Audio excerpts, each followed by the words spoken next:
तो आज हम क्लास 9th का फिजिक्स चैप्टर को देखेंगे, जिसका पहला चैप्टर गति है। ठीक है, आज इसको हम गति के बारे में पढ़ेंगे। इसको पूरा 9th का हम सिलेबस कंप्लीट करवाएंगे दोस्तों। यदि दोस्तों आप हमारे चैनल पे न्यू हैं तो प्लीज़ इसको सब्सक्राइब जरूर कर लीजिएगा। अगर आपको वीडियो अच्छा लगेगा तो लाइक और कमेंट करके ज़रूर बताइएगा। ठीक है, चलिए देखते हैं इसका पहला क्वेश्चन।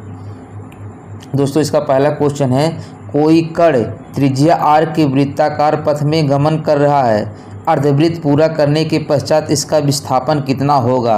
तो दोस्तों आपको पहले पता होना चाहिए विस्थापन क्या होता है। तो विस्थापन होता है अगर कोई वस्तु यहाँ से चल रहा है और यहाँ पे पहुँच चुका है। ठीक है, तो इसका प्रारंभिक बिंदु होगा इसका अंतिम बिंदु। ठीक है, तो प्रारंभिक और अंतिम बिंदु के बीच की जो दूरी होगा यही क्या कहलाएगा, विस्थापन हो रहा। यही क्या कहलाएगा, विस्थापन कहलाएगा। ठीक है, तो कह रहा ये आर वृत्ताकार पथ पर चल रहा है तो और अर्धवृत्त पूरा करने में देखिए ऐसे चल रहा है ऐसे। ठीक है, और इसका जो त्रिज्या दिया है वो कितना दिया है, आर दिया है। कितना दिया है, ये भी कितना दिया है, आर दिया है।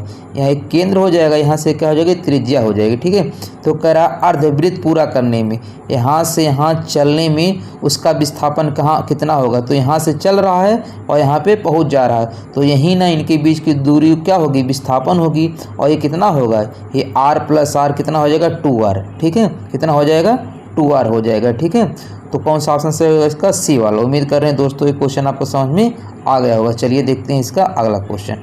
बेग यूं से ऊर्ध्वाधर ऊपर फेंका जाता है, इसके ऊपर उठने की अधिकतम ऊंचाई क्या होगी। ठीक है, तो दोस्तों कोई है यूं वेग से फेंका जाता है, कोई वस्तु यहाँ है यू वेग से इसको एच ऊंचाई तक फेंका जाता है। कितना, एच ऊंचाई तक। ठीक है, अधिकतम एच ऊंचाई कितना होगा यही बताना है। तो जब ये अधिकतम ऊंचाई पे पहुँचेगा तो यहाँ पर इसका अंतिम वेग क्या हो जाएगा, 0 हो जाएगा। कितना हो जाएगा, 0। और जब ऊपर कोई वस्तु जाता है तो वहाँ जी का वैल्यू क्या होता है, माइनस होता है। ठीक है, तो हम जानते हैं फार्मूला क्या होता है, बी स्क्वायर बराबर यू स्क्वायर और प्लस के 2gh होगा। कितना होगा, बी स्क्वायर बराबर यू स्क्वायर प्लस 2gh होगा। और जब ऊपर जाएगा तो जी का वैल्यू क्या हो जाएगा, माइनस हो जाएगा। अब यहाँ पर बी का वैल्यू रखते हैं, कितना होगा, 0 का स्क्वायर यानी 0 हो जाएगा और यू स्क्वायर होगा।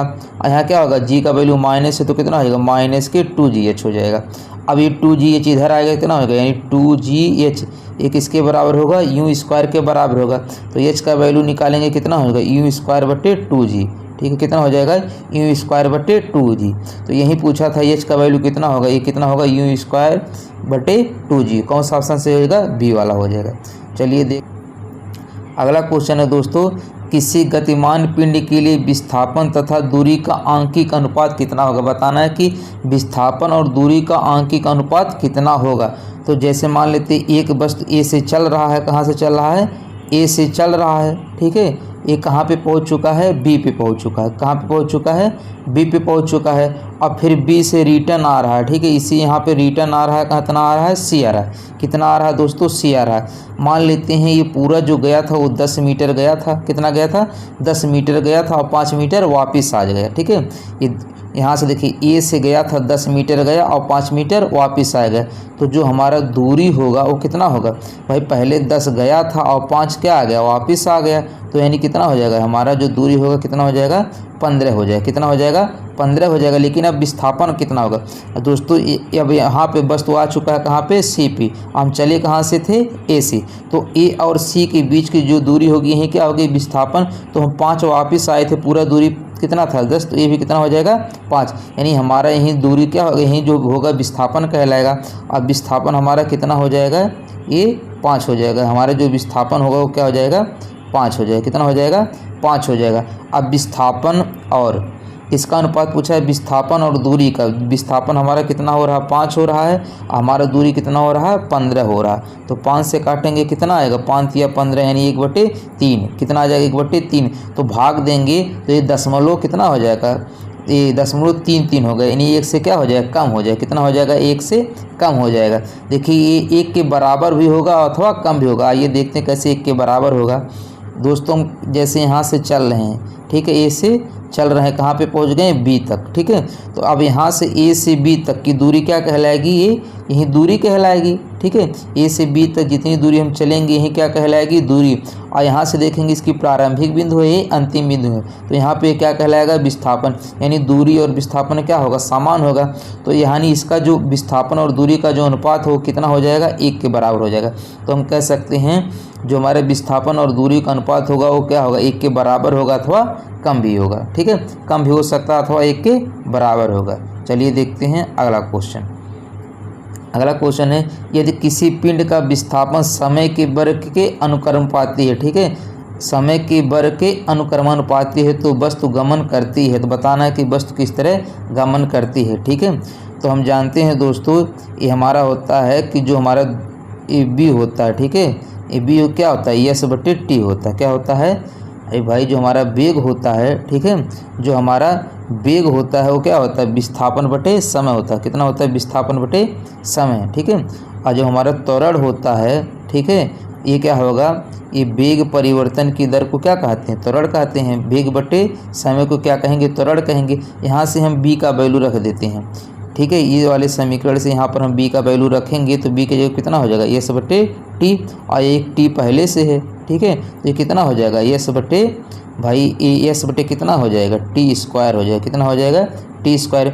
जब तिर्यक गुणा करेंगे ये किसके बराबर है, ए बराबर एस बटे टी स्क्वायर।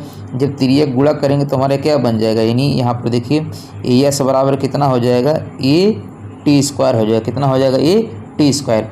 तो यही क्वेश्चन में कहा था कि विस्थापन समय के वर्ग के अनुक्रमानुपाती होगा। जो विस्थापन होगा इस समय के वर्ग के अनुक्रमानुपाती होगा। तो ये कब होगा, जब हमारे त्वरण क्या होना चाहिए, एक समान हो। जब हमारा त्वरण क्या हो, एक समान हो। ठीक है, हमारा त्वरण क्या होना चाहिए, एक समान होना चाहिए। तो इसमें कौन सा ऑप्शन से हो जाएगा दोस्तों, कि एक समान त्वरण से। ठीक है, त्वरण क्या होना चाहिए, एक समान होना चाहिए। तो कौन सा हो जाएगा क्वेश्चन, ये कौन सा ऑप्शन से होगा, इसका बी वाला हो जाएगा। ठीक है, कौन सा ऑप्शन से हो जाएगा, बी वाला।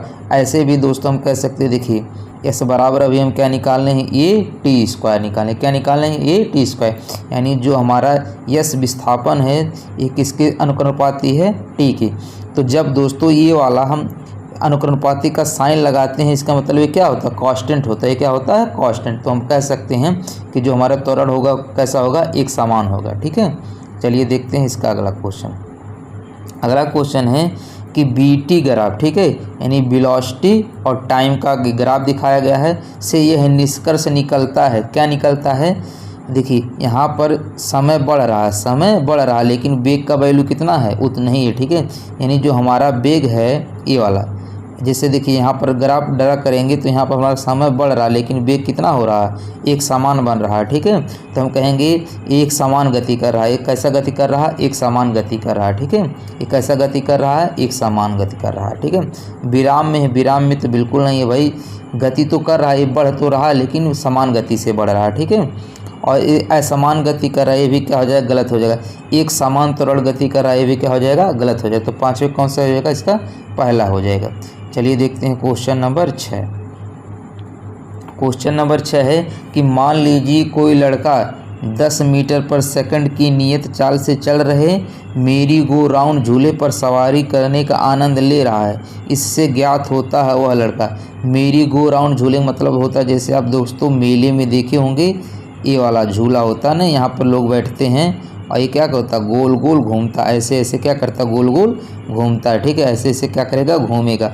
और कह रहा है इसका जो वेग है, मान लीजिए यहाँ पे कोई लड़का बैठा है झूले पे और इसका वेग कितना दिया है, 10 मीटर पर सेकंड दिया। कितना दिया है, 10 मीटर पर सेकंड। तो अब दोस्तों ये ऐसे चलेगा।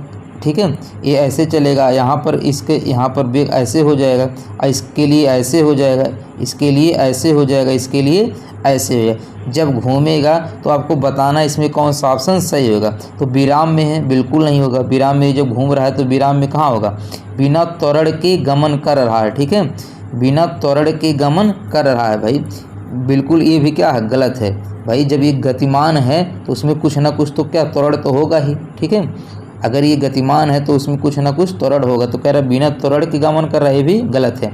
कह रहा है त्वरित गति है। ठीक है, इसकी जो गति होगी वो क्या होगी, त्वरित गति होगी। ठीक है, क्या होगी, ये त्वरित गति होगी, यानी इसका त्वरण बदल रहा है भाई, इसका त्वरण क्या हो रहा है, बदल रहा है। तो कौन सा सही हो जाएगा, इसका सी वाला ऑप्शन सही हो जाएगा। एक समान वेग से गमन कर रहा है भाई, वेग एक समान नहीं होगा। क्यों नहीं होगा, यहाँ पर देखिए जो हमारा वेग होता है दोस्तों, एक कैसी राशि होती है, सदिश राशि होती है। कैसी राशि होती है, सदिश राशि होती है। कैसी राशि होती है, सदिश राशि होती है। और सदिश राशि में परिमाण किसकी आवश्यकता हो, परिमाण और दिशा की, दोनों की आवश्यकता होती है। ठीक है, अब यहाँ पर देखेंगे इसकी दिशा ए है, इसकी दिशा ए है, इसकी दिशा ए है, इसकी दिशा ए है। जब ये घूम रहा है तो दिशा हमेशा बदल रही है। जब दिशा हमेशा बदल रही है तो सदिश राशि नहीं होगा, यानी वेग वहाँ पर समान नहीं होगा। ठीक है, वहाँ पर वेग समान नहीं होगा। तो इसका कौन सा ऑप्शन सही होगा, सी वाला हो जाएगा, त्वरित गति में है। ठीक है, झूला कैसे है, त्वरित गति में। चलिए देखते हैं अगला क्वेश्चन। अगला क्वेश्चन है बीटी ग्राफ द्वारा, ठीक है, बीटी ग्राफ द्वारा घेरा गया क्षेत्रफल किस भौतिक राशि को निरूपित करता है जिसका मात्रक है। यहाँ पर देखिए, यहाँ बी हो जाएगा, यहाँ टी हो जाएगा। ठीक है, तो जो अब ये जो बी है और टी है, मान लेते हैं वेग है, ये क्या है, वेग है और ये समय है। ठीक है, ये वेग है और ये हमारा समय है। तो वेग, अब ये जो हमारा वेग होगा वो क्या होगा, ये दूरी बटे, ये क्या हो जाएगा, दूरी बटे समय। दूरी बटे समय को हम क्या कहेंगे, वेग कहेंगे। ठीक है, तो जब इसका यस बराबर यानी कितना होगा, बी गुणे टी, क्या कितना हो जाएगा, बी गुणे टी हो जाएगा। यानी इसके द्वारा जो घेरा जाएगा, यानी बी और टी के द्वारा जितना भी एरिया घेरा जाएगा, ये किसको प्रदर्शित करेगा, ये दूरी को प्रदर्शित करेगा। किसको प्रदर्शित करेगा, दूरी। और दूरी का मात्रक क्या होता है, मीटर होता है। क्या होता है, मीटर होता है। क्या होता है दोस्तों, मीटर होता है। तो कौन सा ऑप्शन से होगा इसका, बी वाला हो जाएगा। चलिए देखते हैं क्वेश्चन नंबर 8। अगला है कि 4 car A B C D किसी समतल सड़क पर गति कर रहे हैं, इनकी दूरी समय ग्राफ दिया है 8.2 में दर्शाए गए हैं, सही कथन को चुनिए। ठीक है, अब दोस्तों यहाँ पर देखिए, ये 4 ग्राफ बनाए गए हैं। तो दोस्तों जिसका ढाल अधिक होता है उसकी गति क्या होगी, अधिक होगी। जैसे यहाँ पर देखिए, ये वाला यहाँ पर जो कोण बनेगा ये ज़्यादा बनेगा, यहाँ पे कम बनेगा, यहाँ पे और कम बनेगा, और इसका और कम बनेगा। यानी जिसकी ढाल यानी थीटा का वैल्यू जिसका ज़्यादा होगा उसकी वैल्यू क्या होगी, अधिक होगी। यानी सी की जो वैल्यू है ये क्या होगी, सी की गति अधिक होगी, डी की और कम हो जाएगी, ए की और कम हो जाएगी, बी की सबसे कम हो जाएगी। तो अब इसमें जो देखिए क्वेश्चन क्या पूछा है, कार ए की चाल कार डी से अधिक है। कार ए की चाल डी से अधिक है। भाई डी से कहाँ अधिक हो, डी से तो कम होगा ना, तो यानी क्या हो जाएगा, पहला गलत हो जाएगा। कार बी सबसे धीमी है, एक कार बी सबसे धीमी है, सबसे नीचे है तो क्या हो जाएगा, सबसे धीमी होगा, यानी यही क्या हो जाएगा, सही हो जाएगा। कार डी की चाल कार सी से अधिक है। कार डी की जो चाल है सी से अधिक है। भाई सी से क्या होगा, डी का कम होगा ना, तो ये भी क्या होगा, गलत हो जाएगा। कार सी सबसे धीमी है। कार सी सबसे धीमी नहीं भाई, सबसे तेज है। तो इसमें कौन सा ऑप्शन सही हो जाएगा दोस्तों, इसका बी वाला हो जाएगा। ठीक है, यानी कार बी सबसे धीमी है। ठीक है, अब चलिए देखते हैं इसका अगला क्वेश्चन। अगला क्वेश्चन है, इसमें आपको बताना है दोस्तों कि कौन सा ग्राफ इसका चित्र 8.3 में कौन सा ग्राफ एक समान गति को निरूपित करता है। तो अगर एक समान गति होगा, ठीक है, यहाँ पर देखिए, अगर समय इतना लिया जाए तो यहाँ पे ऐसे बनेगा, समय को ऐसे मिलाया जाए तो यहाँ से बनेगा। यानी समय जैसे जैसे बढ़ रहा है दूरी का वैल्यू बढ़ता जा रहा है। जैसे समय का वैल्यू बढ़ रहा है तो हमारी दूरी का वैल्यू क्या हो जा रहा है, बढ़ जा रहा है। तो हम कहेंगे जो हमारा गति है वो कैसा है, एक समान है। तो इसमें कौन सा ऑप्शन सही हो जाएगा, पहले वाला। कौन सा ऑप्शन सही हो जाएगा, पहले वाला। ठीक है, अब यहाँ पर देखिए, जैसे जैसे ये समय, यहाँ पर समय जैसे जैसे बढ़ रहा था, ठीक है, जैसे जैसे समय बढ़ रहा था ये दूरी क्या हो जा रहा है। ठीक है, देखिए यहाँ पर जैसे जैसे समय बढ़ रहा है, ठीक है, जैसे जैसे समय बढ़ रहा है तो ये सीधी लाइन होना चाहिए, समझ लो ऐसे। एक समान गति के लिए जो क्या होना चाहिए, सीधी लाइन होना चाहिए। तो कौन सा ऑप्शन सही हो जाएगा, पहला हो जाएगा। ठीक है, चलिए देखते हैं अगला क्वेश्चन। अगला क्वेश्चन है दोस्तों, वेग समय ग्राफ की प्रवणता से प्राप्त होता है। अब देखिए, ये दिया है वेग है, ठीक है, और ये कितना दिया है, समय। इसकी ग्राफ से क्या की प्रवणता से प्राप्त होता है, यानी इसकी स्लोप से क्या प्राप्त होता है। तो देखिए, वेग परिवर्तन की दर को हम क्या कहते हैं, यानी b/t किसके बराबर होता है, ये त्वरण के बराबर होता है। तो वेग परिवर्तन की दर को क्या कहते हैं, त्वरण कहते हैं। क्या कहते हैं, त्वरण कहते हैं। तो इससे क्या प्राप्त होगा, त्वरण प्राप्त होगा। कौन सा ऑप्शन सही हो जाएगा, इसका सी हो जाएगा।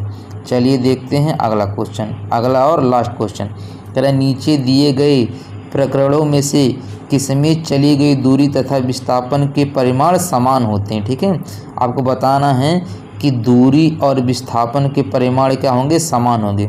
यदि कार सीधी सड़क पर गमन कर रहा है, अगर सीधी सीधी सड़क पे गमन कर रहा है, जैसे ए से कहाँ पहुँच जाए, बी पे पहुँच जाए। अब मान लेते हैं 50 किलोमीटर चल रहा, कितना चल रहा है 50 किलोमीटर, तो यहाँ हमारा दूरी कितना हो जाएगा 50 हो जाएगा। और यहाँ इसकी प्रारंभिक बिंदु ए है और यहाँ पहुँच चुका है, तो अंतिम बिंदु कितना है बी है, इनके बीच की दूरी कितना होगा 50 होगा। और यही हमारा क्या कहलाएगा विस्थापन, यानी दूरी और विस्थापन क्या होगा इस केस में समान होगा। तो कौन सा ऑप्शन से हो जाएगा, ए वाला हो जाएगा। और ऑप्शन क्यों नहीं होगा, ये भी देख लिए। यदि कार वृत्ताकार पथ में गमन करता है, भाई वृत्ताकार पथ में गमन करता है, मान लेते हैं यहाँ से चल रहा है, तो यहाँ से यहाँ तक जब चलेगा फिर यहीं आ जाएगा, तो हमारा जो दूरी होगा वो कितना होगा 2πr हो जाएगा। लेकिन यहीं से चल के फिर यहीं पे वापस दिखा, ऐसे चल के फिर यहीं पे आ जा रहा है, तो हमारा विस्थापन कितना हो जाएगा 0 हो जाएगा। हमारा विस्थापन कितना होगा 0 होगा। और 2πr यानी इसकी कुछ दूरी का कुछ वैल्यू आएगा, लेकिन विस्थापन 0 हो जा रहा है, इस केस में ये समान नहीं होगा। लोलक इधर उधर गति कर रहा, लोलक मतलब जैसे एक इधर चले फिर इधर चले, ठीक है। तो इस केस में जब यहाँ से चल के यहाँ से फिर चल के यहीं पर आ जाएगा, तो विस्थापन कितना हो जाएगा 0 हो जाएगा। और यहाँ गया फिर यहाँ आया है, कुछ ना कुछ दूरी चलेगा, लेकिन विस्थापन 0 हो जाएगा, दोनों समान नहीं होंगे।